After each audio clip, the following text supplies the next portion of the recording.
Bienvenidos a todos. Antes de iniciar con el debate slash charla, es requerido un pequeño contexto. Guinea es estudiante de Filosofía Analítica y yo soy estudiante de Ciencias de la Comunicación Humana. El tema del debate es sobre si es que el aborto debería o no de ser penado. Lo que sucede es que nosotros ya habíamos tenido un debate antes sobre este tema, pero debido a las circunstancias no pudimos terminarlo, por lo que al inicio de este video tocaremos lo que planteamos en el anterior debate.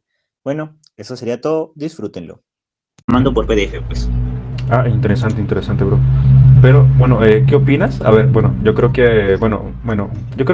primero vamos a hablar sobre el debate sobre el proelección y al último, porque es muy interesante, sobre teísmo. Sobre teísmo, ateísmo. Obviamente habrá como medias indirectas hacia debate, ¿no? Así, bueno, a ver tu réplica y todo eso, ¿no? Porque quería proponerte sobre qué Sí, la opinas. gente se va a volver loca. Exactamente, bro.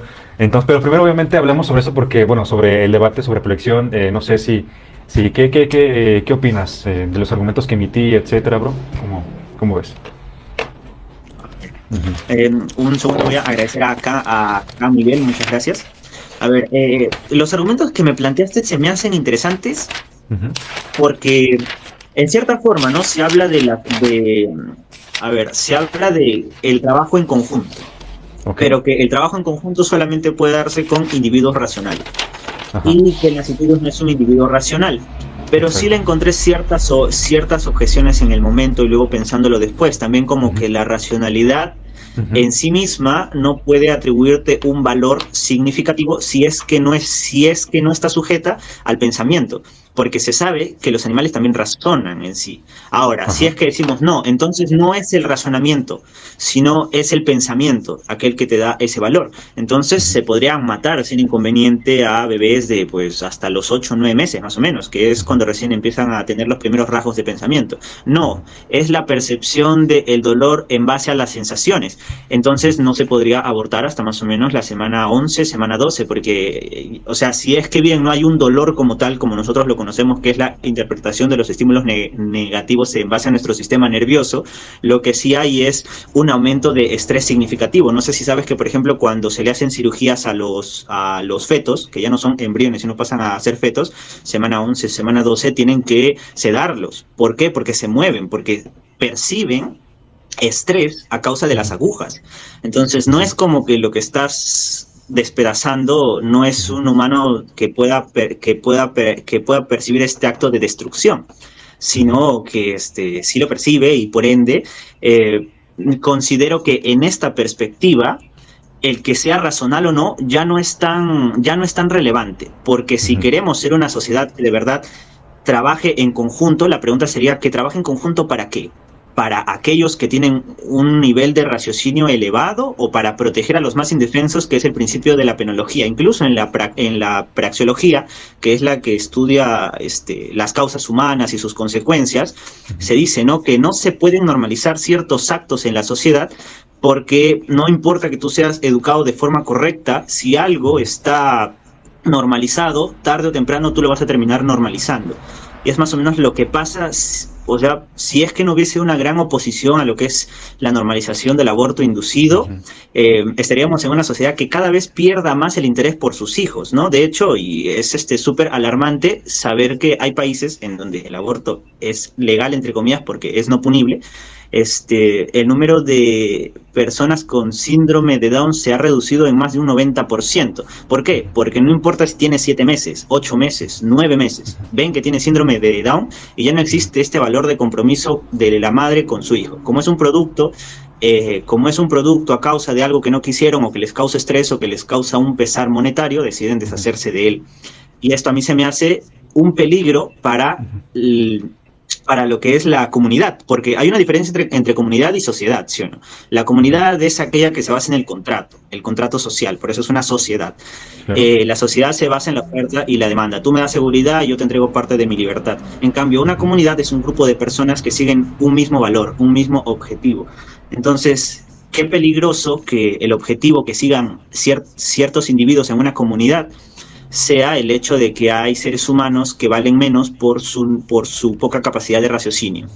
O que cuanto menos capaz seas de tener objetivos, eres menos valioso, pero no importa que seas más indefenso. esto a mí se me hace, ¿no? Por ejemplo, sería una de las críticas que haría a tu postura. No sé qué opinas de esta crítica. Claro, bueno, antes, bueno, dos comentarios muy interesantes. A ver, Andreita 4454, el miércoles nos vamos a ver, no porque te vamos a dar el curso, pero tu comentario es más o menos interesante, pero algo sesgado. Dice, hombres opinando sobre el aborto. Este es el mundo donde quiero vivir. Bueno, a ver, en primer lugar, esto es algo implícito, es un ad hominem implícito, ¿no? Implícito porque obviamente no es un argumento lo que emites, pero al menos es un, obviamente esto no, o sea, estamos emitiendo argumentos pero sin importar, por ejemplo, o sea, quiénes seamos, o sea, nuestros argumentos no vienen, bueno, soy hombre, por tanto, el aborto, soy pro aborto o por elección, ¿no? Estos son argumentos simplemente, ¿no? Y no tiene nada que ver con nuestro género ni con, etcétera, ¿no? Entonces, obviamente, hablar sobre de que no, es que son hombres y no pueden opinar sobre el aborto, obviamente es algo erróneo totalmente. Entonces, precisamente, eso vamos a enseñarte sobre argumentación y sobre los tipos de falacias, etcétera. Así que, Andreita, pues, el miércoles vamos a revisar sobre ello. Igual si tienes dudas, vamos a... Y bueno, ¿quién eres? Jeffrey Nariza, creo que eres carrapquiano, el doctor en filosofía de la ciencia. Solo pasa a contarle a Guineo que ayer cumplió años Bruno Borges. Sí, cierto, Bruno Borges, el doctor en filosofía. Sí, ayer me salió en Facebook. El cumpleaños yo creo que lo voy a felicitar un poquito más tarde, pero bueno. Bueno, ya hablando sobre las cuestiones, es que, no sé, yo intuyo, hermano, no lo sé, tal vez que no me di a entender sobre lo que era la racionalidad, ¿no? Que en la economía neoclásica, o al menos en teoría económica, se entiende por racionalidad aquel individuo que maximiza su utilidad. Y el que maximiza su utilidad es, o la utilidad es una medida de las preferencias. Y hay como unos 5 axiomas que no tengo a la mano, pero esos que son sobre, por ejemplo, cómo maximizar tu utilidad, ¿no? Que siempre, por ejemplo, es de, no sé, hay uno que se llama un axioma de simetría, que es, por ejemplo, el de si yo prefiero o sea, si yo, por ejemplo, prefiero más una manzana que una pera, y una pera que un durazno, y un durazno que, no sé, tal vez un aguacate, yo siempre voy a preferir una manzana, ¿no? Una manzana en vez de, por ejemplo, no lo sé, un aguacate, ¿no? Eso es como un axioma, no me acuerdo cuál es. Entonces, en teoría neoclásica, así se mide lo que es la preferencia, ¿no? A partir de la utilidad. Entonces, yo desarrollé el argumento a partir de, pues, de todo esto, de lo que dice David Goddard, ¿no? Y lo hice una relación con lo que dice, por ejemplo, Richard Brandt, que es un utilitarista contemporáneo, y que habla como, por ejemplo, las preferencias se correlacionan con una experiencia placentera que corresponde con algún proceso electroquímico cerebral. Y la evidencia científica que recabé, que obviamente podría ser falible totalmente, ¿no? Es que a partir que en menos de 24 semanas, el nasciturus todavía no ha desarrollado una corteza cerebral que corresponde o que es responsable de la mayor parte de lo que consideramos vida mental. Entonces, el argumento es simplemente sencillo, ¿no? O sea, la conclusión es, y esta conclusión se da a partir de las definiciones o equivalencias que hice a partir de la lógica deóntica, ¿no? A partir de los operadores como operadores, ¿cómo se llaman estos? De obligación, de prohibición y de permisión. Y ya el quinto es la conclusión, dice interrumpir tu embarazo de forma inducida está permitido, ¿no? ¿Por qué? Porque cuando, por ejemplo, una madre en condiciones iniciales, las condiciones iniciales adecuadas son aquellas condiciones en donde, pues obviamente la madre no está en riesgo, ¿no? Y hay mucha evidencia que dice, pues, que el aborto en estos meses, que son los dos tipos que te mencioné, que es el instrumental y que es el médico, son abortos inducidos muy seguros, ¿no? Que la probabilidad de riesgo es bastante baja.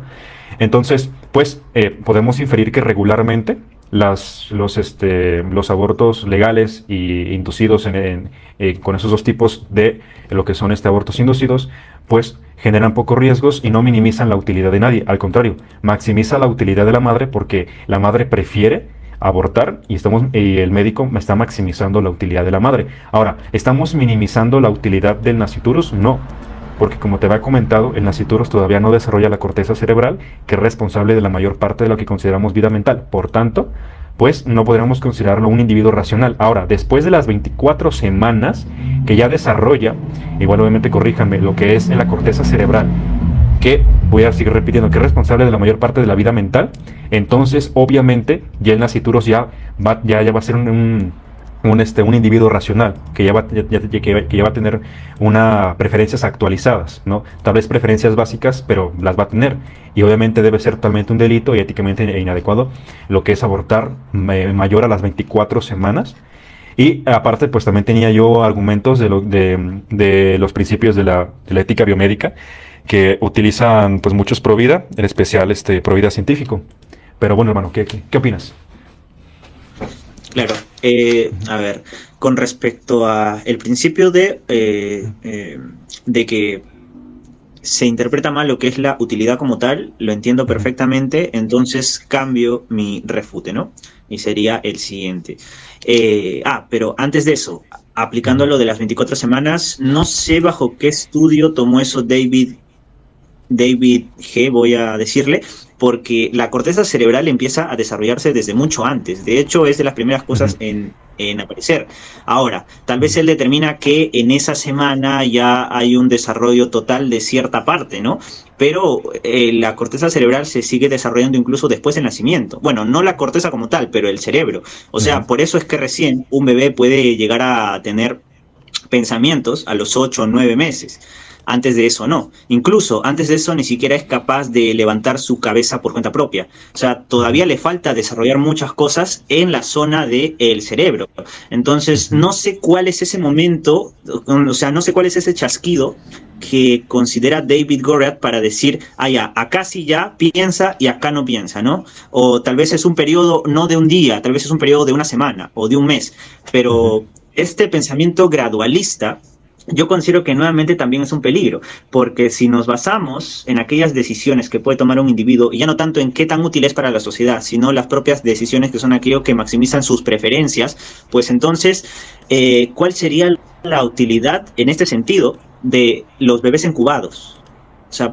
No, claro, no, ya tienen desarrollado lo de la corteza y ujú, eso, pero no pueden ujú. tomar decisiones, ni siquiera Claro. pueden entender lo que son decisiones. O sea, Ujú, solamente condicionar que ya hay una parte de la corteza cerebral desarrollada suficiente para matar o para no matar, se me hace un criterio no muy lógico teniendo en cuenta las consecuencias. ¿A qué me baso con las consecuencias? Se ujú, dice que la mujer maximiza su utilidad si es que aborta porque el médico está siendo afín a su decisión. Eso es lo que ujú, me planteas.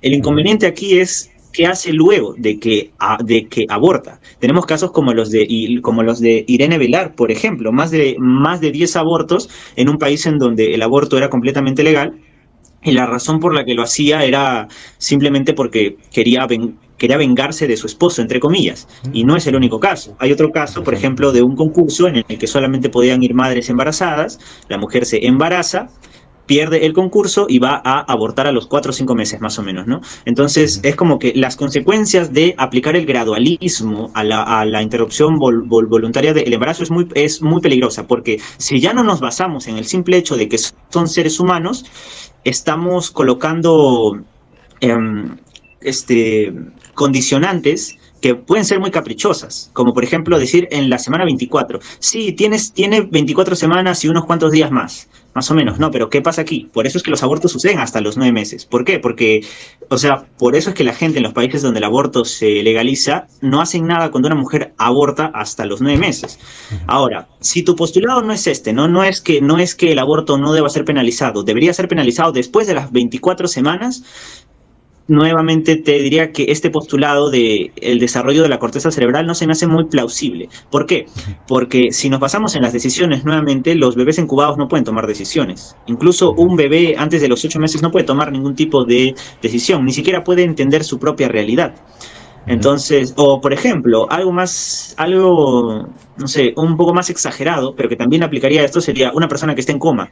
No puede tomar ningún tipo de decisión mientras que esté en coma. Y esto no quiere decir ujú, que ya simplemente porque está en coma es que se lo puede matar y luego decir, no, lo que pasa es que no tenía la capacidad de tomar decisiones. Sí, pero se iba a recuperar en 24 semanas. No, no importa. En ese periodo, mientras que no tenía las ujú. 24 semanas, decidimos matarlo. ¿Por qué? Porque no tenía la capacidad para tomar decisiones en sí. Entonces, si el argumento es este periodo del desarrollo de la corteza cerebral, no es porque sea esta corteza cerebral, sino porque este proceso fisiológico permite al ser humano tomar decisiones. Pero también es un error, porque no se puede tomar decisiones hasta cierto tiempo, y ser condescendiente únicamente con la toma de decisiones en base a la vida de un individuo es peligroso, porque puede llevar no solo a que se normalice como estos casos que te mencioné, en donde ya se ve el hijo de una propia persona como un instrumento o como tal vez un bulto incluso, al cual mientras que no llega a las 24 o 25 semanas me puedo deshacer de él sin inconveniente, teniendo en cuenta lo que te mencioné, que desde las primeras semanas ya el nasciturus sufre de estrés. Por eso es que, por ejemplo, muchos hasta a la hora de hacer un aborto, un aborto quirúrgico, se escapan del aborto. No es como que digan, ay, no, me quieren secuestrar, o esta exageración de, ay, mi piernita, ¿no? Pero sí intentan huir de prácticamente se podría decir, arrancamiento indeseable para cualquiera que entienda que este ser es indefenso. No, Claro. o sea, en todo caso, si es que tú y yo presenciáramos eso, no creo que tú y yo podríamos decir, este es un acto que refleja el avance de la sociedad. Creo que incluso pensaríamos lo contrario, diríamos, ¿por qué? Porque, y esto también es un principio de la criminología, y es que en algún punto, por ejemplo, Kant decía que o se basaba en el ojo por ojo, el diente por diente, ¿no? Y Hegel critica esto directamente y dice, no, o sea, no debemos penar algo en base a el delito cometido, sino a la falta que se le hace a el contrato de las sociedades. Pero en la actualidad yo creo que se maneja una postura más lógica, y creo que estarías de acuerdo conmigo, en que el inconveniente, o mejor dicho, el culpable de que ocurran crímenes en una sociedad es la propia sociedad en sí. Porque si es que la sociedad, que se representa por el gobierno en muchos aspectos, no tiene los suficientes condicionamientos como para que no sucedan sucesos como que, por ejemplo, que una persona robe por hambre, que una persona, no sé, sea un acosador porque no ha tenido suficiente educación en su colegio, porque ha sido educación precaria, ¿no? Etcétera, la culpa sería de la sociedad. Entonces, y esto lo dijo una ex pro choice, que luego se volvió pro vida, una representante feminista también del siglo XIX, y dijo, ¿qué tan mal tiene que estar una sociedad en la que nos damos cuenta que cuando personas roban por hambre nos preocupamos, pero cuando mujeres quieren matar a sus hijos por miedo, las alabamos, ¿no? Es como que, ¿qué pasa aquí? Si es que las madres quieren matar a sus hijos en su etapa más vulnerable, ¿qué rayos está pasando con la sociedad? Porque hay esta deshumanización individualista tan significativa. Por eso yo considero que ese argumento de la utilidad en base a las decisiones que se van tomando es peligroso. Yo lo considero peligroso, por lo que puede causar. Y recordemos, ¿no?, que también en el principio de la praxeología tenemos que ver la práctica. Dentro de las penas tenemos que ver la práctica de ciertos actos, y ya se sabe lo que pasa cuando se legaliza el aborto hasta la semana 13 únicamente, lo que pasó en Argentina. Mujeres falleciendo por abortos en la semana 16, 17. ¿Por qué? Porque los modelos que se usan para legalizar el aborto en cada país son los modelos impartidos por la IPPF, que son modelos que te dicen, claro, hasta las 13 semanas, pero si sufres estrés, si no tienes el dinero suficiente para cuidar a tu hijo, etcétera, puedes abortar hasta el mes 8, hasta el mes 9. Y este es un peligro nuevamente. Entonces, bajo la propia práctica, el no tener penado un acto que objetivamente sabemos que es indeseable, por lo menos a las personas que he visto que están en contra de la penalización. Por ejemplo, un ejemplo rápido sería Escape, por ejemplo, ¿no? Y estoy seguro que te has dado cuenta que dice, nosotros no queremos que las mujeres aborten, ¿no? O sea, no queremos decirle ve y aborta, sino que si aborta, no sea castigada. Entonces, está asumiendo que el aborto es indeseable, que no lo desea, pero que si sucede, no quiere que la mujer sea penada. Entonces, si es un acto indeseable, al cual al despenalizar causa peores consecuencias de las que genera, pues lo único a lo que le estamos haciendo fin es a unas mentiras contadas por una organización que obviamente tiene también sus institutos de filosofía, institutos de bioética, prácticamente tiene comprado a la OMS. Se sabe que hizo que Obama llegase a la presidencia. Entonces, es una manipulación mediática. Soltaron incluso un manual que se llamaba 10 mentiras sobre el aborto, en donde de forma descarada negaban hechos que, si bien el movimiento Pro Vida cometía muchos errores al afirmar, como por ejemplo el cáncer de mama, que es una afirmación, o sea, no puedes afirmar que por abortar te da cáncer de mama, pero tampoco lo puedes negar, porque cuando se dice que esta afirmación es falsa, se dice que no hay datos concluyentes suficientes. Si se dice que no hay datos concluyentes suficientes como para negar, por ejemplo, recuerdo que en nuestro debate mencionaste un síndrome posaborto, y el síndrome posaborto existe, solamente que no se llama síndrome posaborto, sino es un síndrome postraumático posaborto, que no pasa en todos los casos. Ningún tipo de suceso causa un síndrome postraumático, ni siquiera la muerte de un familiar, ni siquiera un abuso causa un síndrome postraumático en el 100% de las personas. Entonces, el aborto se sabe y hay suficientes estudios para determinar, por ejemplo, uno hecho en Canadá, donde se meritó que del 20 al 25% de las mujeres no es que sufrían solamente un síndrome posaborto, sino que eran internadas en instituciones psiquiátricas bajo la idea de que de su propio aborto, o sea, la causa de que ellas estuvieran internadas en esos centros psiquiátricos era el aborto mismo. Ahora, una objeción muy buena que yo escuché fue, no, lo que pasa es que, ¿qué sucede si es que tú eras una persona predispuesta a sufrir, no sé, TOC o ansiedad generalizada o un shock postraumático, y el aborto fue un detonante únicamente, ¿no? Un detonante como lo pudo ser que veas un perrito atropellado, un detonante como lo pudo ser que no encuentres tu celular en tu bolsillo y que te alarmes demasiado y te despierta este shock postraumático. El problema sería, entonces estamos asumiendo que el aborto sí puede despertar un shock postraumático, o sea, tiene la posibilidad de causar un shock postraumático a tal nivel que hace que mujeres terminen internadas en centros psiquiátricos. Esto del internamiento no es una suposición, es un hecho. Mujeres que al estar en el centro psiquiátrico se sabe que el problema más significativo que han tenido, independientemente de si sus familiares también tenían shock o no, era el aborto. Ese detonante era el aborto. Entonces, yo considero, ¿no?, que quienes están en contra de la penalización no se dan cuenta que están siendo afín a un acto que solamente lucra con las mujeres, más o menos como lo que pasó en España. En España se decía mucho que por las niñas de 12 años, de 13 años, este argumento tan atroz, ¿no?, que una niña, que viene un hombre y la abusan entre 10 personas, etcétera, te daban la situación más lamentable. Y pues España en los últimos, bueno, desde que se legalizó el embarazo infantil solamente ha aumentado en un 20%. O sea, ¿dónde estaba esa preocupación por las niñas embarazadas? No existía, solamente las utilizaban. ¿Qué opinas de eso? Pues, bro, no. O sea, diste buenas réplicas muy interesantes, ¿no? Obviamente aquí te estaba escuchando con mucha atención. Pero, pues bueno, por ejemplo, voy a responder a dos cosas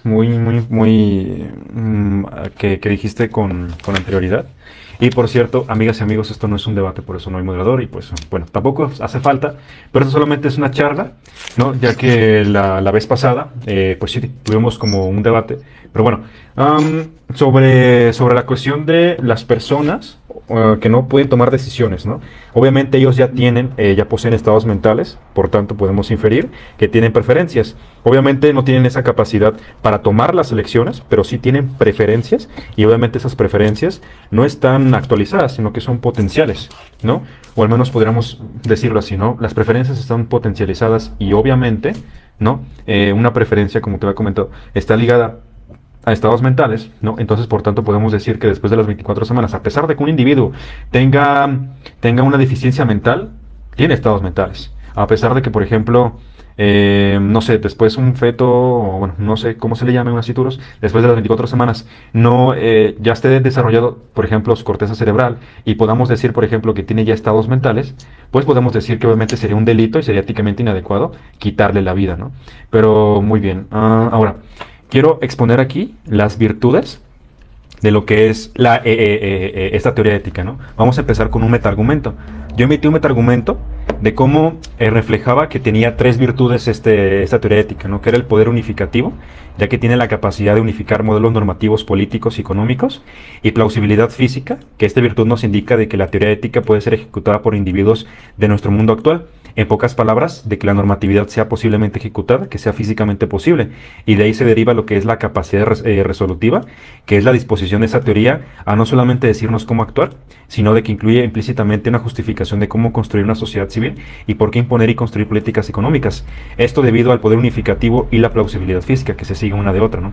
Entonces son tres virtudes que expuse, básicamente, de por qué esa teoría ética era bastante fuerte, ¿no? Y que obviamente las consecuencias de esta teoría ética son, o sea, tienen más consecuencias plausibles, adecuadas, que por ejemplo como dirían, fallos del mercado, fallos de la propia ética o incluso dilemas que no se pueden resolver. Incluso los dilemas, por ejemplo, como los del tranvía, se puede resolver apelando a un postulado auxiliar, que yo diría un postulado utilitarista, ¿no? El postulado de la maximización de las preferencias de los individuos, o sea, el altruismo, que obviamente incluso te había comentado acerca de la teoría de juegos evolutivos, que esta teoría intenta predecir el comportamiento humano y obviamente apela a un montón de variables empíricas, etcétera.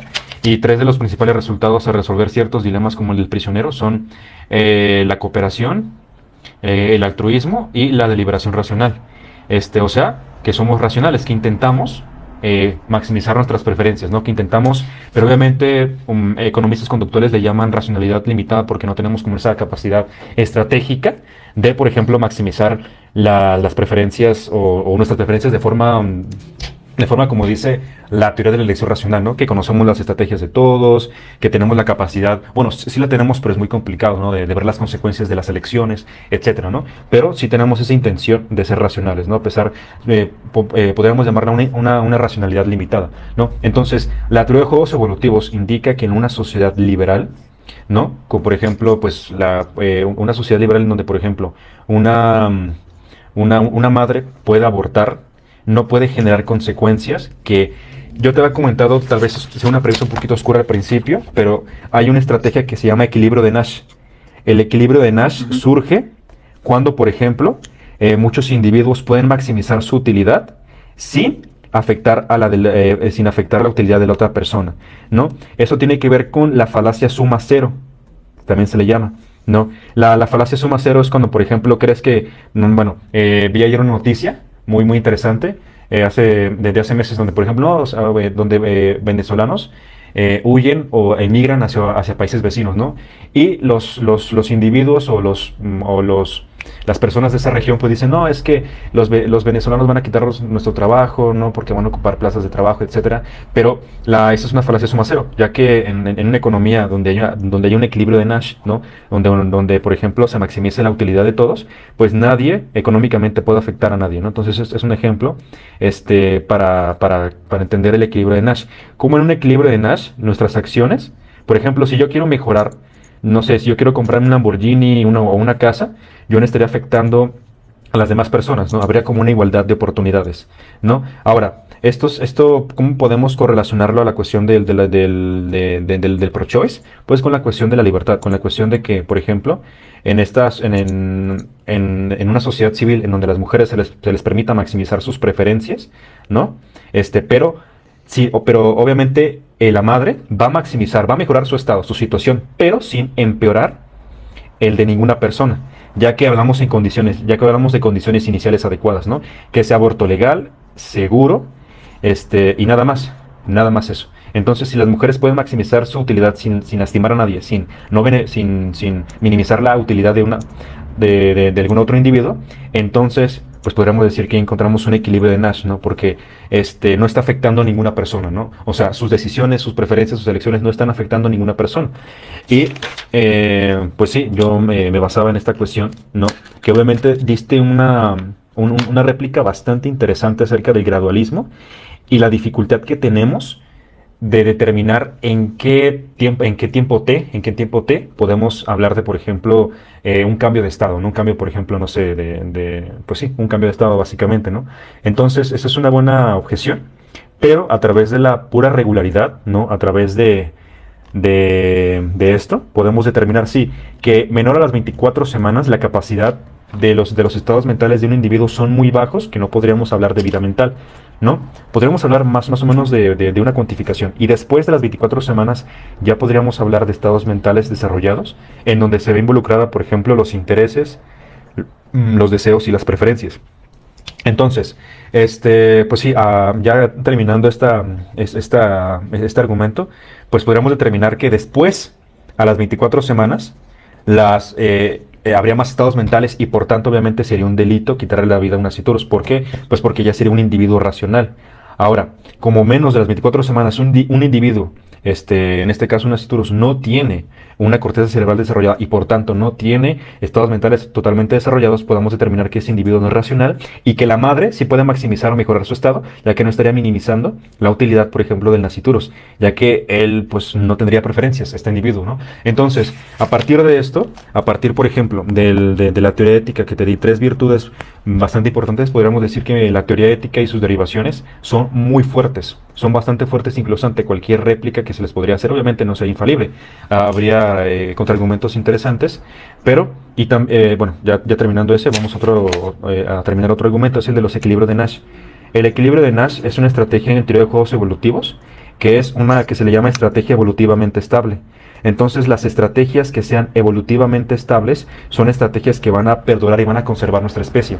Van a conservar nuestra especie pues de una forma bastante finita, ¿no? Hasta que obviamente, no sé, ciertos individuos imiten comportamientos destructivos, ¿no? Como comportamientos no cooperativos, comportamientos no altruistas, etcétera, ¿no? Entonces, a partir de esto, ¿no? De que la teoría ética es fuerte y porque también se corresponde con un equilibrio de Nash, y este equilibrio de Nash se corresponde con un equilibrio o con una estrategia evolutivamente estable, que obviamente las consecuencias de la conservación de nuestra especie seguirían siendo estables, no habría como por ejemplo una actitud destructiva, ¿no? Y etcétera, ¿no? Pero ¿qué opinas? Bueno, es cierto de que la construcción de esta postura ética está muy bien hecha Ujú, porque no te deja con dudas, ¿no? Con respecto, ¿y qué ujú, pasa en este caso? Pero considero que no es lo suficientemente fuerte en el caso del aborto porque si se va a basar en la maximización de las preferencias de un individuo, entonces, ¿qué pasa con la teoría del apego? Que se basa en el deseo del padre por el hijo. ¿Qué pasa con las ujú, preferencias del padre? Si el padre sí quiere tener al hijo. ujú, Entonces, ahí tendríamos un inconveniente en esta misma concepción.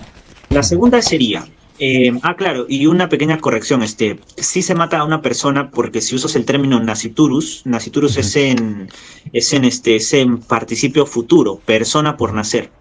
ujú, Entonces ya es una persona, cuando se habla de nasciturus, desde la concepción hasta el nacimiento, que puede ser a los 5 6 9 meses, ujú, es una persona por nacer, ya es una persona, el propio término nasciturus. Lo que podrías decir es un nonato, que es alguien ujú, que no ha nacido, pero que ya el término nasciturus jurídicamente es persona por nacer. Con respecto ya, la primera objeción sería la teoría del apego. Si se habla de maximizar preferencias, pues se atenta en contra de las preferencias del padre, que casos ha habido ujú, incluso de suicidios de hombres por que su pareja ha abortado, ¿no? Entonces, tendríamos que también solucionar en este caso dentro de tu postulado ético, y la razón por la cual yo sigo considerando que es inviable para el tema del aborto es por el hecho de que el acto de pensar, no sé, como lo diría Heidegger en el Dasein, no te ujú, lo da necesariamente la corteza como tal, sino ujú, es el propio hecho de que eres un humano, el propio hecho ujú, de que ya eres un ser como tal. Entonces, ya obviando la postura del gradualismo, que es muy peligrosa, que podríamos decir, ¿y qué pasa si inicia en la 23 o si es que luego va hasta la 25? Tendrían que dar un plazo de 23 a 25 semanas. El inconveniente aquí no es que se cuide a un individuo porque todavía no tiene cierta parte de la corteza cerebral, porque es parte, porque ya tiene gran parte, sino no solamente porque tenga pequeña parte de la corteza cerebral, sino porque es un individuo en sí mismo, es parte de nuestra especie. Y ahí quiero sacar algo muy importante que tú dijiste, y es que es un ser, pero que no piensa en acto. Si no piensa en acto, ¿qué es aquello que le da el atributo de pensar? El atributo de pensar no le da esa pequeña parte de la corteza cerebral que hace que ahora pueda llegar a tener cierto grado cognitivo superior a lo que tenía hace una semana. Lo que le da el acto de pensar es en sí el hecho de ser un humano. Y es que el ser humano piensa y durante su vida también por ratos deja de deja de pensar o deja de estar consciente. Porque, a ver, un ejemplo rápido, el dormir es un acto inconsciente, pierdes la conciencia cuando duermes. Le puedes decir, no, pero estás teniendo pensamientos, pero no estás siendo consciente de los pensamientos. Entonces, el ser humano piensa no porque tenga una parte de la corteza cerebral, porque incluso hay casos de personas que han perdido parte de la corteza cerebral y que aún así han seguido viviendo. Lo que sucede, o lo que es en su fin, es el ser humano piensa porque es ser humano en sí. No es que al pensar te haces humano, sino que tú eres humano porque piensas en algún punto. El pensar es una de tus características, pero no es la característica de esa parte de tu corteza cerebral, es la característica que parte de ser un ente como tal. Dentro de la fenomenología podemos entender que ya hay un ser humano cuando la metafísica se adapta a los hechos científicos, ¿no? Cuando hay una adaptación del pensamiento con el hecho descifrado, y ahí ya podemos entender mejor la realidad. Si es que entendemos mejor esa realidad, podemos entender que la vida de nuestra especie, del Homo sapiens, inicia en la concepción, y que como Homo sapiens, en potencia, va a tener ideas, va a tener pensamientos, va a tener sueños, va a tener decisiones. No es que recién en la semana 24 llega a tener esta capacidad de tener sueños, decisiones y pensamientos, porque tú mismo lo has dicho, no en acto, en potencia. Si es en potencia, ¿qué es aquello que le da esa potencia a este individuo para pensar? No es este pedazo de corteza cerebral, sino es el hecho de ser un humano como tal. La potencia del individuo humano para tener ideas, tomar decisiones, tener preferencias, es la capacidad de ser humano en sí, su propia naturaleza. Y lo que hace el derecho, por lo menos el derecho más fuerte, porque solamente hay dos derechos fundamentales, que es el de la vida y el de la dignidad, porque no puedes tener ni un solo derecho sin la vida, y no puedes disfrutar ni un solo derecho sin la dignidad. Por eso es que hasta la pena de muerte tiene que ser digna. Tienen que darte una fecha establecida y no tienen que torturarte para la pena de muerte.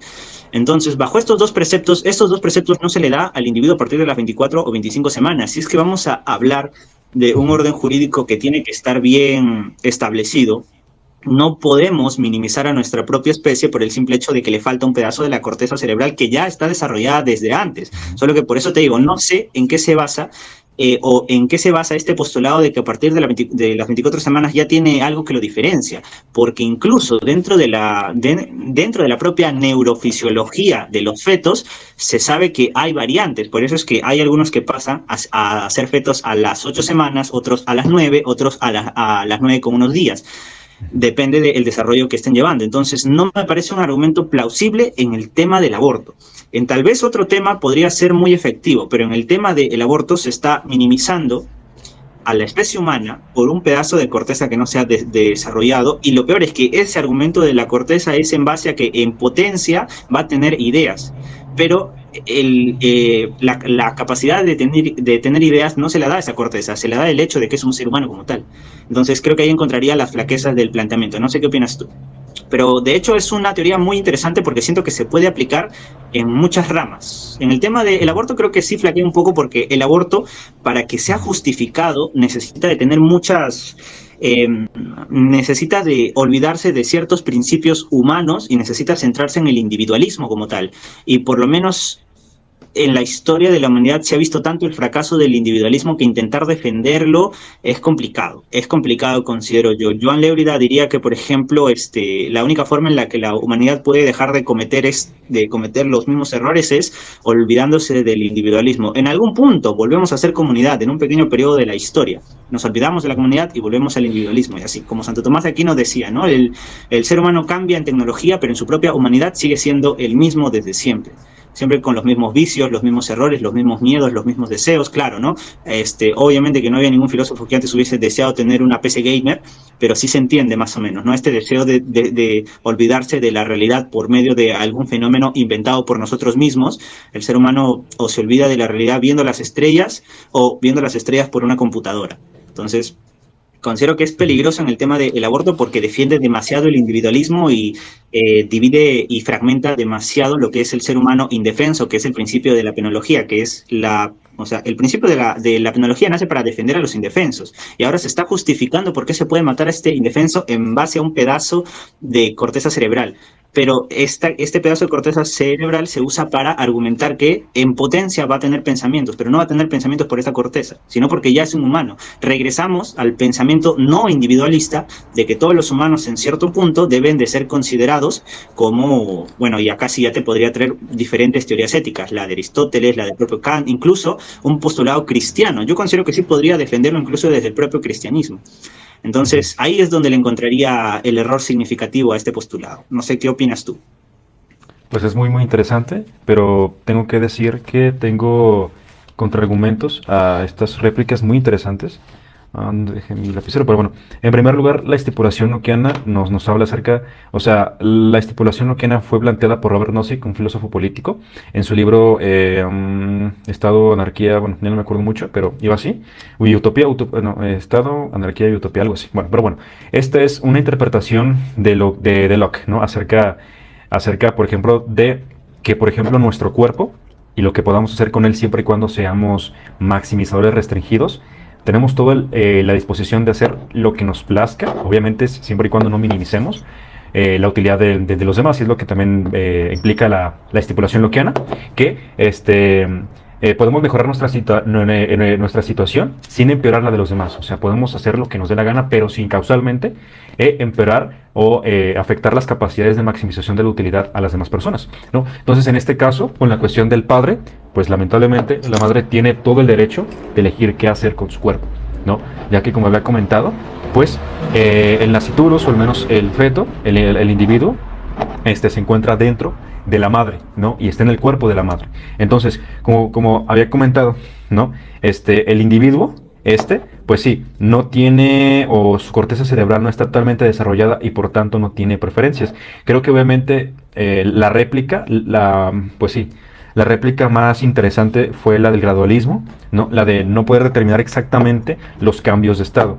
Eso sí, se podría considerar una buena réplica, que hasta el momento no tendré como una respuesta, pero al menos sigo defendiendo como las virtudes de mi teoría ética, ¿no? Y que son, bueno, no es mía obviamente, pero son superiores a otras teorías éticas, ¿no? Porque ya lo decía Gaurer, por ejemplo, que los filósofos se han olvidado de esta parte racional, ¿no?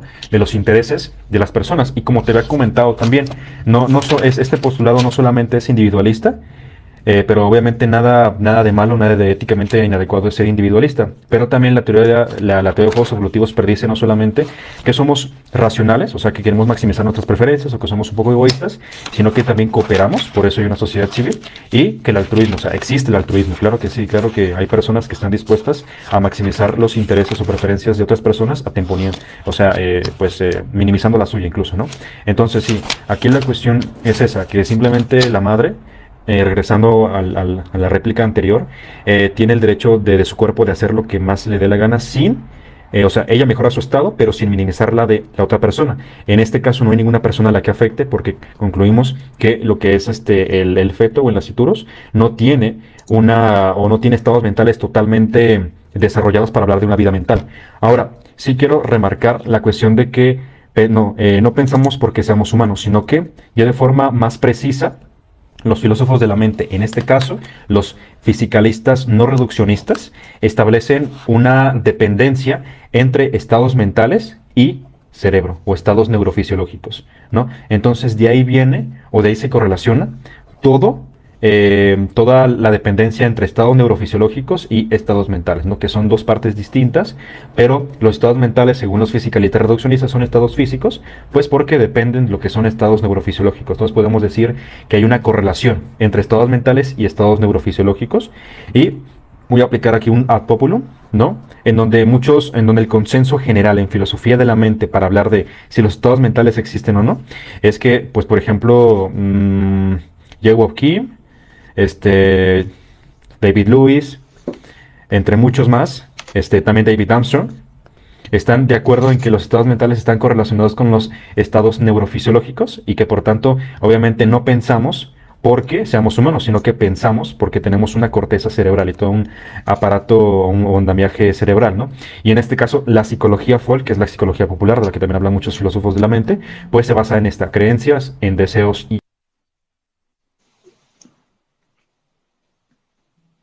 Es mi internet, creo, chicos.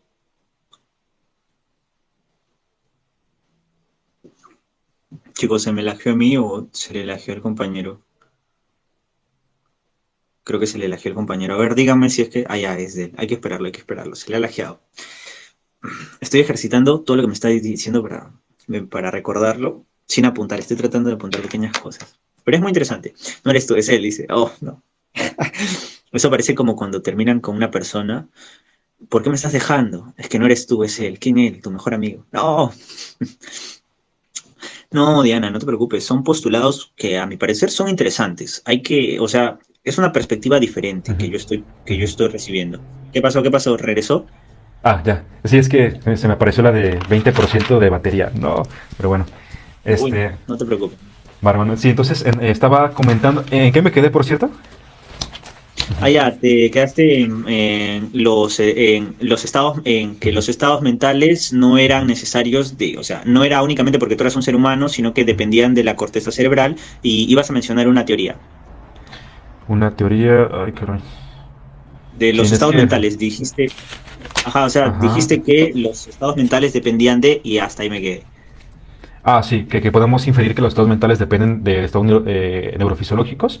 Ah, obviamente, pues el Atópulo no me salió muy bien porque no tengo muchos datos en este momento, ¿no? Porque pues Jacob Kim y David Lewis y David Armstrong pues no son como ciertas, o sea, son solamente tres filósofos de la mente, pero obviamente el consenso es que los estados mentales, o sea, la psicología folk, están totalmente correlacionados a los estados neurofisiológicos y que pensamos, o sea, creemos, deseamos y tenemos intereses. ¿Por qué? Porque tenemos también estados neurofisiológicos, ¿no? Se apela a una parte muy importante que se llama superveniencia, y la superveniencia es este criterio de dependencia, ¿no? Um, ¿Qué más iba a explicar? Ah, sí, que ya había comentado que la teoría de juegos evolutivos este, decía que los equilibrios de Nash, o sea, la capacidad de que los individuos puedan maximizar su utilidad, por ejemplo, en este caso, en una sociedad civil, puedan, por ejemplo, ser correlacionados a un equilibrio, a una estrategia evolutivamente estable. Una estrategia evolutivamente estable se correlaciona con un equilibrio de Nash. Entonces, ¿va a haber consecuencias indeseables destructivas para la humanidad? Claro que no. Claro que no, de ninguna forma. Entonces podríamos comentar, bueno, entonces la teoría de juegos evolutivos es como el fundamento último de nuestra teoría ética. ¿Por qué? Porque los individuos, porque esta teoría ética es liberal, ¿no? Lo que plantea es que los individuos cooperemos para que, por ejemplo, yo como ser humano también tengo deseos, tengo intereses, quiero ser esto, quiero ser lo otro, entonces puedo realizarlo. Y en este caso, pues ya había comentado que como en menos de las 24 semanas podemos cuantificar, ¿no? La capacidad de un feto, obviamente se reduce, o sea, la capacidad mental se reduce bastante. Entonces no podríamos hablar de una vida mental. ¿De acuerdo? No podríamos hablar de una vida mental, entonces el individuo no tendría en este caso, ya lo repito varias veces, la capacidad de maximizar sus preferencias, sean preferencias potenciales o actualizadas, ¿no? Porque obviamente un nascituro o un feto no puede ser explícito en decirte, no, es que yo prefiero beber, yo prefiero hacer del baño en este momento, ¿no? Para nada, hermano. Entonces, pero bueno, hermano, a ver, ¿qué opinas? A ver, vamos por Uh -huh, partes. Justo le estaba diciendo a los chicos que uh -huh, estaba ejercitando mi capacidad de captar información, porque con lo último que estoy haciendo, uh que no -huh, les recomiendo que hagan, y es de investigar de diferentes cosas a la vez, sin uh un, -huh, sin un punto en específico, me estaba afectando mucho. Estaba mezclando cosas incluso. uh Ese -huh, día que tuvimos nuestro conversatorio me pasó. A ver, primero comenzando por que yo considero que es una hipótesis falseable el hecho de que podemos hacer lo que sea. No uh podemos -huh, hacer lo que sea, ni siquiera dentro de nuestras capacidades humanas. O sea, no, si es que vivimos en una comunidad, en una sociedad, de por sí ya tenemos normas. Y por estas propias normas no podemos hacer ni lo que sea, ni lo que se nos dé la gana, ni siquiera lo que queramos en sí mismo, sino lo que se nos es permisivo hacer. No podemos hacer lo que queramos. Entonces, bajo esta premisa de que solamente podemos hacer lo que se nos es permisivo hacer, tenemos que llegar a conclusiones de qué cosa debe de ser permisiva hacer. No te preocupes con respecto a lo del ad populum, uh -huh. porque algo sea ad populum no lo hace falso, ni tampoco Claro, claro. verdadero. Uh -huh, Entonces, no te preocupes por eso. De hecho, me parece un postulado muy interesante. Tendría que profundizar más en eso.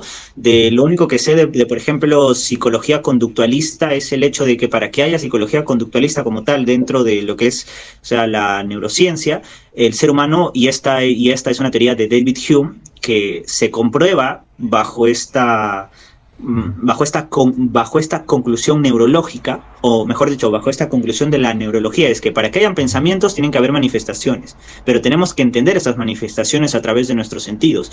Si es que ahora yo le digo a alguien que se imagine cualquier, no sé, cualquier forma que nunca haya visto, va a tener que crearla en base a manifestaciones previas. Va a decir un círculo con púas, pero ya estás imaginando un círculo con púas. Un color verdoso rojo, estás imaginando un color verde y rojo. Cosas que ya has presenciado por medio de tu noesis básica y que lo has interpretado al final como pensamientos. Entonces, si el inconveniente en este caso es que, como ya planteé, la potencia, pues el cerebro considero que va ligado al ser humano en este aspecto. Entonces, ¿por qué nos vamos a lo más básico? ¿Por qué un ser humano desarrolla un cerebro? Porque es un ser humano en sí. Entonces, para desarrollar corteza o para desarrollar cerebro, tienes que ser un ser humano. Entonces, el principio, considero yo, del valor del pensamiento no es tanto una parte de la corteza, porque tú no me estás argumentando la culminación del desarrollo cerebral,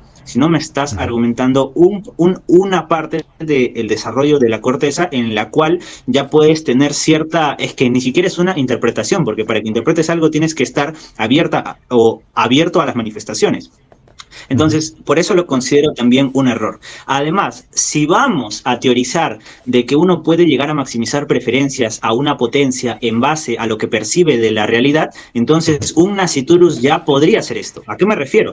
Cuando el nasciturus se implanta en el vientre de la madre, hay algo que se conoce como la conexión materno-filial, que es una conexión neurológica entre ni siquiera un embrión, entre el cigoto o entre la mórula y la madre. Es una conexión fisiológica en donde le manda las señales necesarias para que la madre adapte su cuerpo a su embarazo, ¿no? O a su natalidad como tal. Entonces, para que haya esta adaptación tiene que haber una conexión previa. Entonces, no se trata de las ideas, sino se trata de la conexión en base a el gancho que tiene este nuevo ser humano con la realidad. Y este gancho aparece desde la concepción como tal. Entonces ahí vería este pequeño inconveniente de que a partir de las 24 semanas tal vez no tenemos preferencias, pero ya tenemos una conexión con la realidad, que es aquello que nos puede crear pensamientos. Pensamientos en potencia, tenemos que dejar en claro. Pero estos pensamientos en potencia entonces ya pueden aparecer desde la concepción, desde que uno es una mórula, desde que uno tiene una semana de vida, porque ya tienes una conexión con el exterior en base a que tienes que hacerlo para que puedas desarrollarte en el vientre de la madre. Esta ya no es una hipótesis, no es una teoría, es un hecho comprobable, ¿no? Es la propia naturaleza. Con respecto a lo otro, de que el ser humano puede hacer lo que sea, eso es falso, y la evidencia es la propia sociedad o la propia comunidad. De la sociedad es el contrato. En el contrato prima la oferta y la demanda. Entonces yo dependo de lo que me demanden o yo dependo de la respuesta que me den. Y en una comunidad yo dependo del valor objetivo que se maneje en la comunidad. Entonces no podemos hacer lo que queramos en este sentido, ¿no? Incluso no es propio de nuestra naturaleza. De hecho, es muy interesante eso. Lo que sí es propio de nuestra naturaleza es la vida, porque la vida es un hecho y se vuelve derecho en base a que somos seres humanos, y como somos seres humanos en sí, se nos es propio vivir y se nos es propio pensar, pero estos son procesos dentro de nuestra vida. Lo que hace el derecho es que lo reconoce, ¿me entiendes? Pero el hecho de hacer lo que se nos dé la gana no es naturaleza del propio ser humano. Incluso un polímata lingüista peruano, Marco Aurelio de Negri, decía algo muy interesante. Decía que solamente habían dos cosas naturales del ser humano por propia decisión: el del someter o el del ser sometido, ¿no? Al ser humano o le gusta someter o le gusta que lo sometan, ya sea en base a promesas, en base a deseos, al amor, lo que sea. O sea, o se deja someter o lucha en contra del sometimiento toda su vida. Y eso ya es implícito a que no podemos hacer lo que se nos dé la gana. Y de hecho, una madre como tal no puede hacer lo que se le dé la gana con su cuerpo. Ni siquiera nosotros podemos hacer lo que se nos dé la gana con nuestro cuerpo. Esto creo que lo explica mejor Santo Tomás de Aquino. Te lo explico súper rápido. Santo Tomás de Aquino dice que existe libre albedrío, que es la libertad que nos da Dios. O sea, Dios nos da libre albedrío. Y de aquí nacen dos ramas. El libertinaje, que es utilizar mal el libre albedrío en base a los vicios, o a lo que diría Aristóteles en base a la corrupción y los vicios. Y lo otro es utilizar el libre albedrío de forma correcta, que es cuando ya utilizas la libertad, que es ya no estás perdido en tu libre albedrío, sino que comprendes tu libre albedrío y creas lo que es libertad. Eres libre porque ya no dependes de vicios, sino dependes de tus virtudes. Y como dependes de tus virtudes, no sufres, que ahí ya podríamos estar cumpliendo la ética de Aristóteles, que se basa en el ser, en el cómo ser feliz, y también podríamos estar cumpliendo la ética kantiana, que se basa directamente en cómo es que el ser humano debe comportarse sin la necesidad de que la ética esté normada, porque ¿no? Kant decía, el conocimiento varía, y por eso no puedes normar la ética, porque el conocimiento va a cambiar en un futuro. Entonces tiene que nacer del propio individuo hacerlo. Entonces, si es que bajo nuestro libertinaje nosotros elegimos la libertad, que es el correcto uso de las decisiones que podemos ir tomando, estaríamos viviendo en una buena comunidad. Entonces, en búsqueda de una buena comunidad, no podemos decir que las personas pueden hacer lo que se les dé la gana, porque estaríamos retrocediendo como una sociedad inteligente. Una sociedad inteligente debe tomar decisiones no solamente en base a lo que le convenga, sino en base a lo que sea más lógico. A mí me convendría, por ejemplo, tomar 10 soles de, no sé, de mi abuelita, por ejemplo, ¿no? Pero yo sé que no es lógico porque ella lo puede necesitar en un futuro.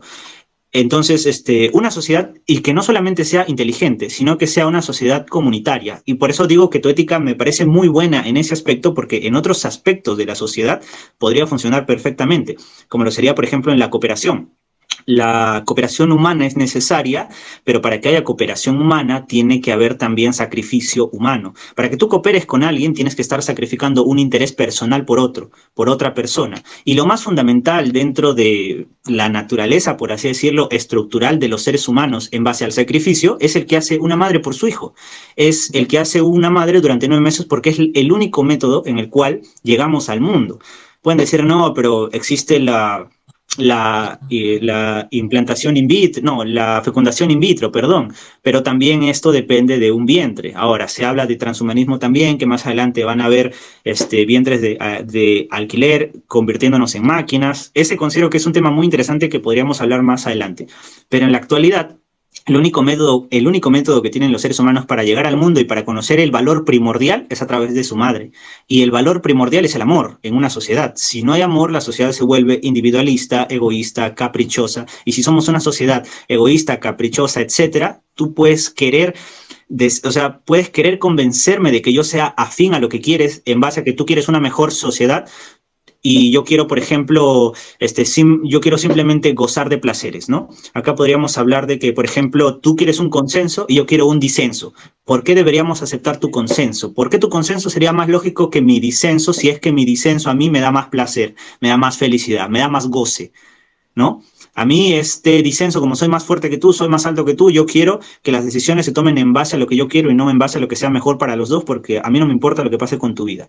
Una sociedad no creo que deba de basarse en esta óptica, porque se supone que somos una sociedad que se proyecta para ser más inteligente y no cometer los mismos errores, pero minimizar el fundamento básico de nuestra humanidad y tratar de malversar el principio de todo ser humano a la hora de conocer amor, o por lo menos de la mayoría, porque es bien sabido que hay madres que no saben tratar a sus hijos, pero se supone que el problema es ese, que hay madres que no saben tratar a sus hijos. ¿Qué cosa está pasando con esa madre? Tal vez tiene un problema mental, tal vez ha sufrido muchos traumas, etcétera, ¿no? Entonces, una sociedad lógica en búsqueda de actuar de forma comunitaria, o sea, todos en base a un objetivo, es ayudar a esa madre y a esa familia.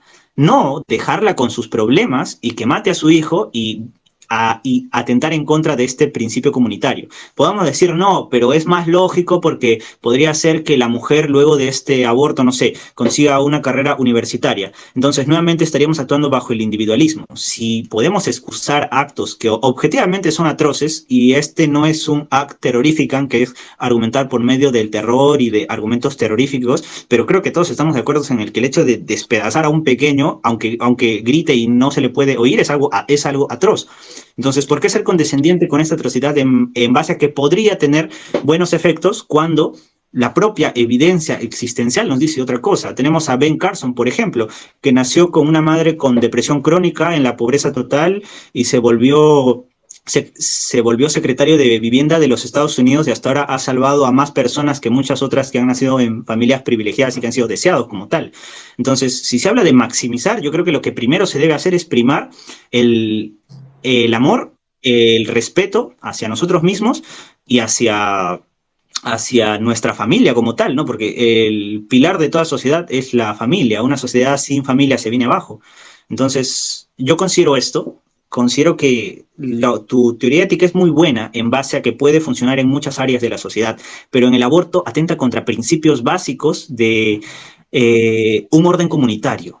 ¿Por qué? Porque estás diciendo, no importa despedazar a este pequeño que ya tiene latidos cardíacos, que ya tiene corteza cerebral, pero no sé en qué momento pasa, ¿no? De 23 semanas a 24, que ahora su corteza cerebral es suficiente para no matarlo, no sé en qué momento, pero ya tiene extremidades, tiene dedos, ya puede incluso reaccionar a las caricias de su madre. Entonces, ¿en qué momento decimos que el acto de despedazarlo sería bueno para una sociedad futura? Considero que no.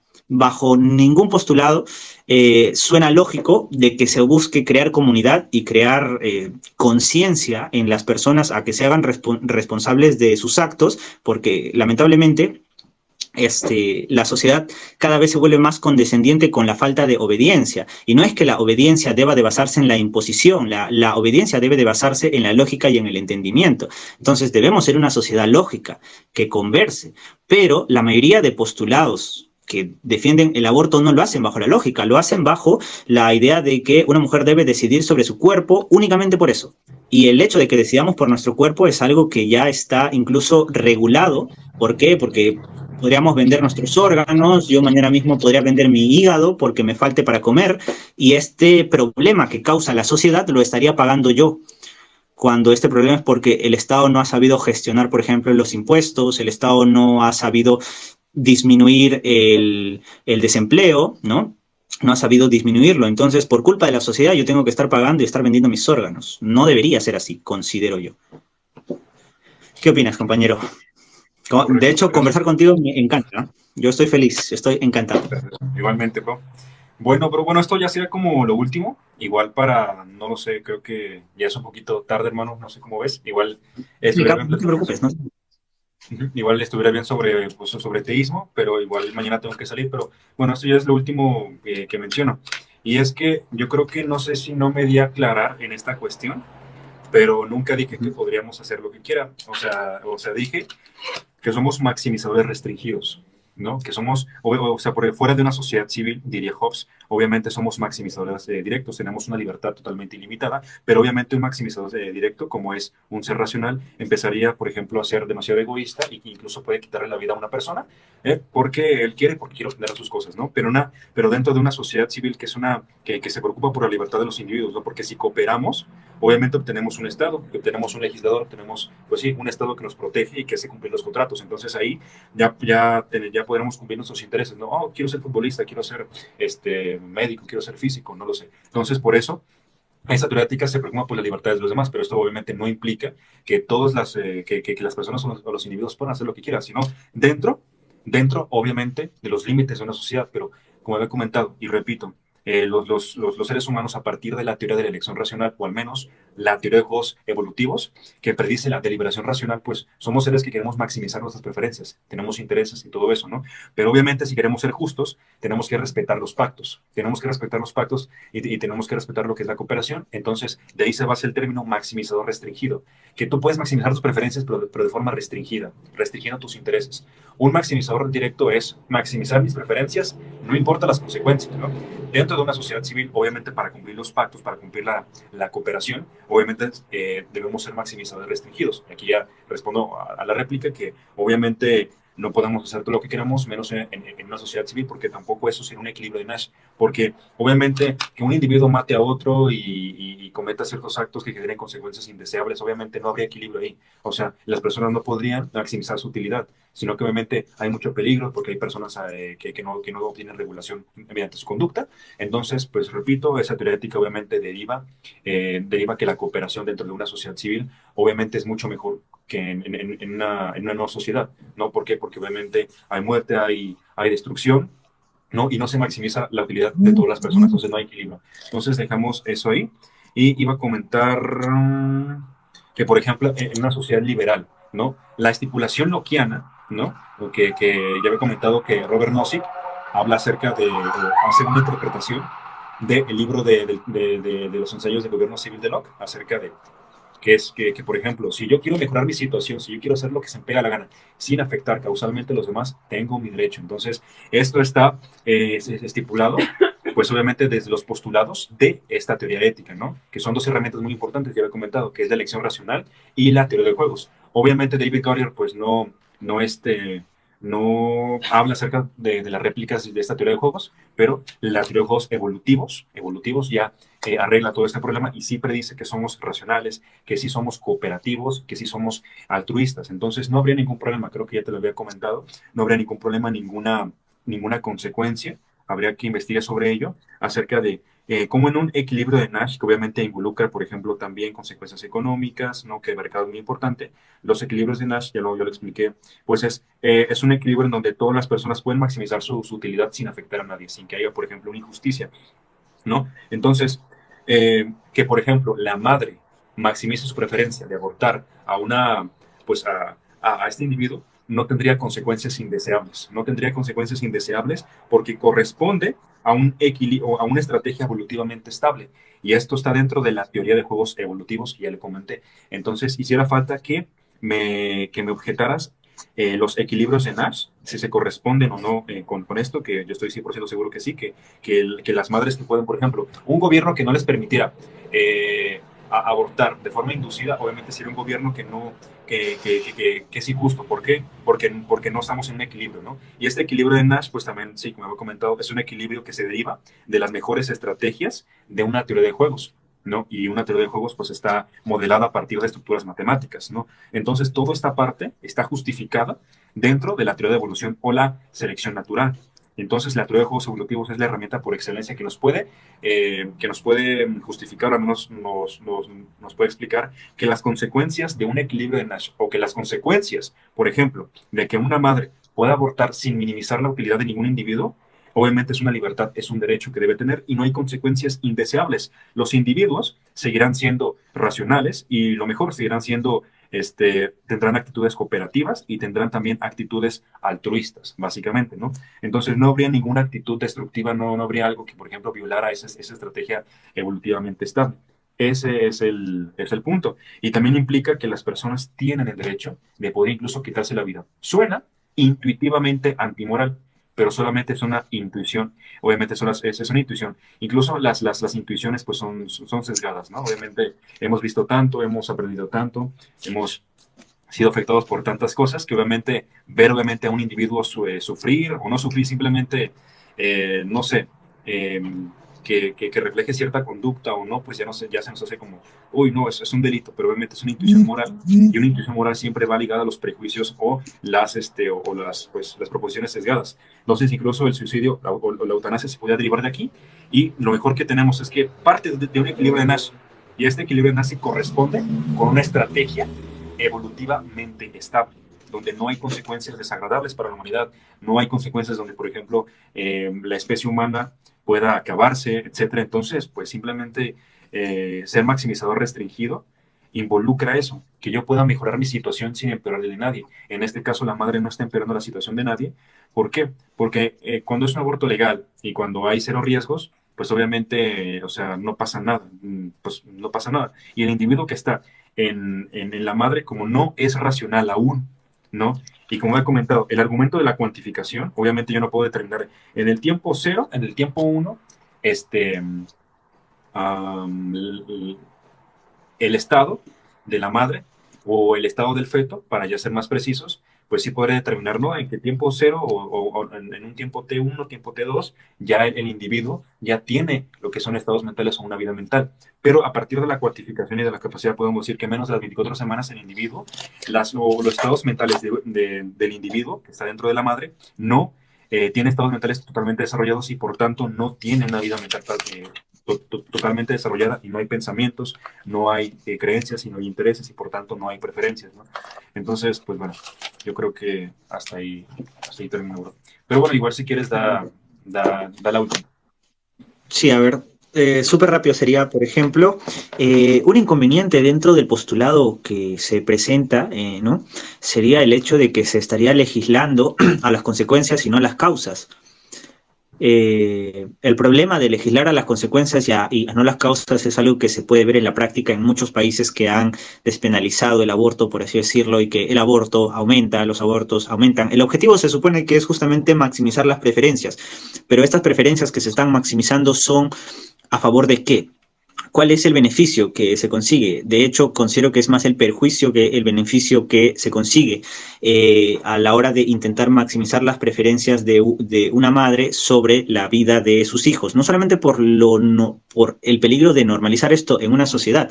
Y ahí es donde entraría a lo siguiente. Dices que la madre no está perjudicando a nadie, pero necesitaría ya para la próxima conversación que me especifiques a qué te basas con nadie, porque ahí sí hay alguien, hay un ser, hay un ente, hay un nuevo humano. Claro, no está siendo perjudicial porque no tiene preferencias y sus preferencias no están siendo destruidas, ¿no? Ese es el postulado. Pero si las preferencias, y hemos llegado a esa conclusión de que las preferencias no son en actos, si son en potencia, quiere decir que sus preferencias están en resguarde todavía, al igual que lo van a estar a las 24 semanas, a las 25, a las 26. Entonces, si sus preferencias van a estar en potencia todavía, o sea que todavía no están en acto, sino que van a estar más adelante, sí se estaría atentando en contra de sus preferencias, lo mismo que pasaría en la semana 24, 25, 26. Entonces sería eso, ¿no? O sea, sí se está atentando en contra de alguien, en contra de un ser indefenso incluso, que sí puede percibir estímulos externos, y si es que vamos a implementar la idea de que no, recién se atenta en contra de alguien cuando éste percibe, o sea, percibe una realidad ya no de forma sensorial, sino de forma cognitiva exactamente. Recién estaríamos hablando de cognición compleja a los 8 o 9 meses, en el cual ya puede entender lo que le están haciendo. Pero, y aquí hay algo bien interesante, y ya esto para cerrar y te lo dejo como pregunta, porque creo que también te va a interesar esto, es que el único mecanismo en el cual el nasciturus puede llegar a tener una conexión con la realidad es por medio de la madre y de su padre, o de las personas que, por ejemplo, se acerquen a la pancita y así, pero primordialmente por la madre. La madre es la que tiene conexión directa con el alimento, la madre es la que tiene conexión directa con las caricias, con los sueños incluso. Se sabe que los sentimientos de la madre afectan directamente al nasciturus desde que es un embrión, o sea, desde la semana 4, semana 5. Entonces, si es que el concepto es que de cierta forma las preferencias, porque ya se podría incluso teorizar, no sé qué opinas, tal vez te gustaría teorizar esto de una preferencia compartida entre el nasciturus y entre la madre, porque se dice, ¿no? La madre dice, ¿por qué tengo hambre? Estoy comiendo por 2 personas, tengo mucha más hambre porque ya no me estoy alimentando solo a mí, sino a mi hijo. Estamos hablando de una necesidad, ya no de un pensamiento de que yo prefiero esto sobre el otro, sino de una necesidad fisiológica de un nuevo individuo. Sí hay alguien que tiene necesidades ahí y que están siendo complacidas por la madre. Entonces podríamos estar hablando de una necesidad compartida y por ende de una preferencia compartida, pero obviamente en potencia, no en acto. Un nasciturus no le va a decir, no sé, mami, quiero que me mandes una pierna de pollo, ¿no? No le va a decir eso, pero sí por lo menos se va a ver esa conexión. Entonces, creo que ahí lo que te podría decir es, el inconveniente está ahí. Sí se está haciendo daño a alguien, no solo se le está haciendo daño, sino que, y acá recordando una de las cosas que dijiste, teniendo en cuenta qué pasa si una persona mata a otra, eso no lo podemos permitir porque es indeseable. Yo te preguntaría, entonces, para ti, ¿el aborto es deseable? O sea, ¿el aborto inducido es deseable o es indeseable? Si me dices que el aborto inducido es indeseable, entonces te digo que tiene que pasar lo mismo en el cual una persona mata a otra. Si es indeseable, tiene que ser penado y castigado por la sociedad. Y si es deseable, pues ahí no. Pero no creo que defiendas que el aborto inducido sea deseable, ni siquiera en casos específicos como el que la mujer haya intentado usar protección y no haya sucedido. ¿Por qué? Porque ya la razón del aborto no es tanto por cómo sucedió el embarazo, sino que hay un embarazo en sí. Y el embarazo en sí y el acabar con la vida del hijo y todo eso es aquello que es indeseable incluso para quienes se llaman a sí mismos proelección, ¿no? Porque dicen, no quiero que la mujer aborte, por eso yo soy proelección, no soy proaborto, dicen, ¿no? Yo no apoyo el aborto, yo apoyo la elección, yo no quisiera que aborte. Entonces están asumiendo que el aborto es indeseable para ellos. Si el aborto es indeseable, bajo la misma premisa que das, pues no debe ser permisivo. Y si va a ser penado, tampoco es que a la mujer se la va a meter a la cárcel durante 10 años. Yo por eso al inicio de nuestro conversatorio dije que deben ser penas en base a lo que se haga, porque no es lo mismo que una mujer aborte por miedo en una circunstancia de tal vez presión, a que una mujer aborte por ir a un concurso para participar y que ya cuando cumpla los 4 o 5 meses diga ya no lo necesito y que lo mate, ¿no? Este es como que, what the fuck. Bueno, esa sería mi premisa. Te iba a hacer dos preguntas súper rápidas. Mis seguidores me han estado pidiendo que suba el primer debate que tuve contigo, pero creo que mejor subimos esta charla o si quieres subimos ambos o no subimos ninguno. Depende de ti completamente porque no puedo subir algo de nosotros sin tu autorización. Depende de ti. O deseas pensarlo y lo conversamos No, no, claro, después, claro. O eso. sea, puedes subir los dos sin ningún problema, no hay ningún problema. Ah, genial. Te iba a decir que también compartas lo de tu curso por Instagram para compartirlo, para ver si es que Ah, alguno de mis gracias. seguidores que les gusta mucho eso. Sí, porque Gracias. yo soy un aficionado en la filosofía. Tú eres quien tiene muchas más referencias y muchos más libros que compartir. Entonces, obviamente que contigo se van a nutrir mucho más y yo estaría muy feliz de eso. Gracias, Eso hermano. sería Pues todo. sí, gracias, hermano. Sí, sí, obviamente, pues bueno, sí, claro que sí. Te envío un mensaje por Instagram, bro, y ya sí, pues, si se me haces el favor, hermanito, pues gracias, ¿no? Pues bueno, y gracias por las réplicas, estuvieron bastante buenas. No fue una charla, pero fue más o menos como un tipo de debate, ¿sí o no? Claro, fue Porque, un intercambio de opiniones ajá, interesante. ajá. Pero bueno, a ver, para todos del chat, bro, esto no fue un debate y ganar es algo bastante complejo. Le reconozco bastante a Ángel que tiene muchísimos argumentos, es bastante claro, ¿no? Yo hoy no venía con la mejor disposición, pero aún así, por ejemplo, Ángel tiene una capacidad y un talento argumental bastante grande. Yo no, pues como ven, me trabo bastante, así que, pero bueno, al menos pues lo que importan son los argumentos y pues solamente ello, ¿no? Entonces, pues que me quede callado es solamente una señal de respeto porque esto no es una disputa.